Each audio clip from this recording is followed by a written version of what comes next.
সত্যি আজকে ভীষণ স্পেশাল ডে, কারণ আজকে আমাদের বহু অপেক্ষিত একটা মানে খুবই মানে সন্তানের মতো আমার জিম ওপেন হচ্ছে।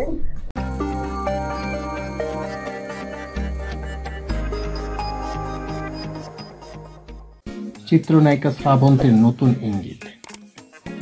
বেশ কয়েকদিন ধরেই চলছে নুসরাত যশ বিতর্ক। শ্রাবন্তী কম যান না, তাকে নিয়েও সমালোচনা কম হচ্ছে না। সামাজিক মাধ্যমে নিত্য নতুন পোস্ট, মনের ভাব প্রকাশ করেছেন এই নায়িকা। বৃহস্পতিবার নিজের ইনস্টাগ্রামে শ্রাবন্তী একটি ছবি পোস্ট করে নতুন ইঙ্গিত দিয়েছেন। প্রাণ ভরে বাঁচার জীবন একটাই, তাই অতীত ভুলে এগিয়ে যাওয়া উচিত। সেই পথেই কি হাঁটছেন নায়িকা?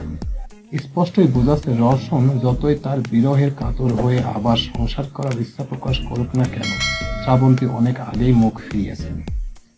এর আগে শ্রাবন্তী নতুন বয়ফ্রেন্ডের সাথে জন্মদিনের পার্টির ছবি প্রকাশ করতেছে। বোঝাই যাচ্ছিল তিনি ফের নতুন করে জীবন শুরু করতে চান। এর মধ্যে বৃহস্পতিবার নিজের ইনস্টাগ্রামে শ্রাবন্তী একটি ছবি পোস্ট করে লেখেন, জীবন একটাই, একবারই বাঁচার সুযোগ আছে, সঠিক পথে হাঁটলে একটা জীবনই যথেষ্ট। বিজেপিতে যোগ দেওয়ার সময় চুটিয়ে প্রচারণা চালিয়েছেন। ফল ঘোষণার পর একটু হতাশ হয়েছেন ঠিকই, তবে সব কাজ ছেড়ে পাহাড়ের হাওয়া গায়ে লাগিয়ে ফুরফুরে মেজাজে ফিরছেন শহরে। প্রিয় ভিউয়ার্স, আমার এই তথ্যগুলো যদি আপনাদের একটুখানি ভালো লেগে থাকে তাহলে অবশ্যই লাইক, কমেন্ট, শেয়ার করবেন এই ভিডিওটি।